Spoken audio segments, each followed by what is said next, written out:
میں تمام ایسے اساتذہ سے بڑے ہی دائرہ ادب میں گزارش کرتا ہوں، اس پر کوئی شرعی دلیل لے کر آئیں کہ طالب علم آپ کے پاس آ جائے تو آپ بے رحمی سے اس کو مار سکتے ہیں، آپ کو اختیار حاصل اس کا لائیں، کوئی شرعی دلیل لے کر آئیں، یا آپ اس کو ماں بہن کی گالیاں دے سکتے ہیں، اس کے ماں باپ کو گالیاں دے سکتے ہیں، آپ کے پاس کوئی شرعی دلیل ہے تو اس کو پیش کریں۔ یہ لفظ میں استعمال کر رہا ہوں، یہ وہ لوگ ہوتے ہیں جن کے پاس علم نہیں ہوتا،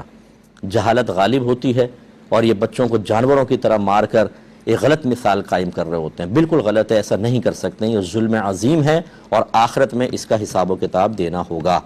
استاد سختی کر سکتا ہے، استاد شدت کر سکتا ہے، بعض اوقات ایسا بھی موقع آتا ہے کہ تھوڑا بہت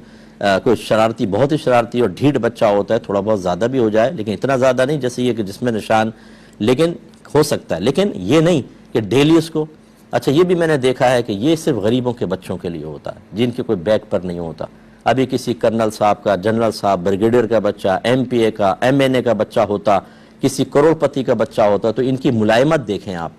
پھر ان کی شفقتیں دیکھتے اس بچے کے اوپر، پھر اپنے مارنے کے جواب میں جو نقصانات سامنے آنے والے ہیں ان اندیشوں کو آپ دیکھ کر، اندیشوں کی روشنی میں جو احتیاطی تدابیر اختیار کرتے ہیں وہ دیکھنے کے قابل ہوتی ہیں۔ یعنی غریب کا بچہ، اس کا مطلب اس کو مارو پیٹو کچھ بھی کرو، جانور ہے وہ، یہ بالکل غلط طریقہ کار ہے، بالکل غلط ہے۔ آپ اس مدرسے سے بچے کو نکلوا لیں، اس بچے کو وہاں پہ دہشت اور خوف کی وجہ سے شاید صحیح تعلیم حاصل ہو ہی نہیں سکتی ہے، اور اگر وہ کرتا بھی رہا تو اس کی عزت نفس اتنی مجروح کر دی جائے گی، وہ اتنا ذلت پسند ہو جائے گا کہ باہر نکل کر اگر لوگ اس کو ذلیل بھی کریں گے نا، وہ ہنس کے سنتا ہوگا، کیونکہ اس کو اتنا ذلیل کر دیا گیا ہوگا مدرسے کے اندر کہ باہر نکل کے اس کی عزت نفس بالکل مجروح ہو جائے گی۔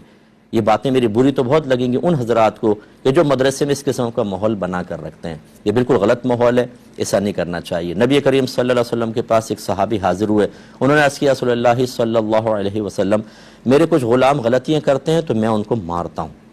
میرا ان کا بروز قیامت کیا معاملہ ہوگا؟ رحمت کونین صلی اللہ علیہ وسلم نے ارشاد فرمایا کہ تیری مار اور ان کی غلطیاں یہ ترازو کے دو پلڑوں میں رکھی جائیں گی، اگر برابر ہوئیں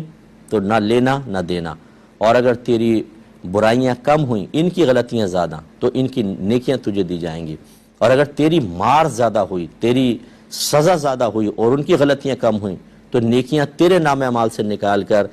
ان کے نام اعمال میں ڈالی جائیں گی۔ تو وہ صحابی روتے ہوئے چلے گئے وہاں سے۔ یہ ہوتا ہے معاملہ کہ چلیں ان سے کچھ ایسا ہوا، انہوں نے حالانکہ غلطی کے اوپر مارا ہوگا لیکن خوف خدا ہے، یا رسول اللہ میرا ہوگا کیا قیامت کے دن؟ اور میرے آقا نے بالکل بہترین طریقے سے سمجھا دیا۔ اس لیے جتنے ایسے اساتذہ ہیں، آپ نفسیات سمجھیں بچوں کی، اس کے مطابق پڑھانے کو ترجیح دیں، یعنی ٹیچنگ میتھڈ وہ ہونا چاہیے۔ ذلیل کر کے، دبا کر،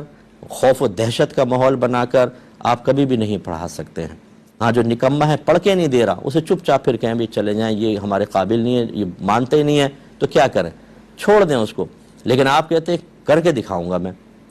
اس سے آپ بچے کی شخصیت کو تباہ کر دیتے ہیں اور گناہگار علیحدہ ہوتے ہیں۔ اگر کسی کو میری کوئی بات بری لگی ہو تو میں آپ سے معذرت چاہتا ہوں، لیکن غور کیجئے اس پر، یہ ایک حقیقت کا بیان ہے، ایسا نہیں ہونا چاہیے۔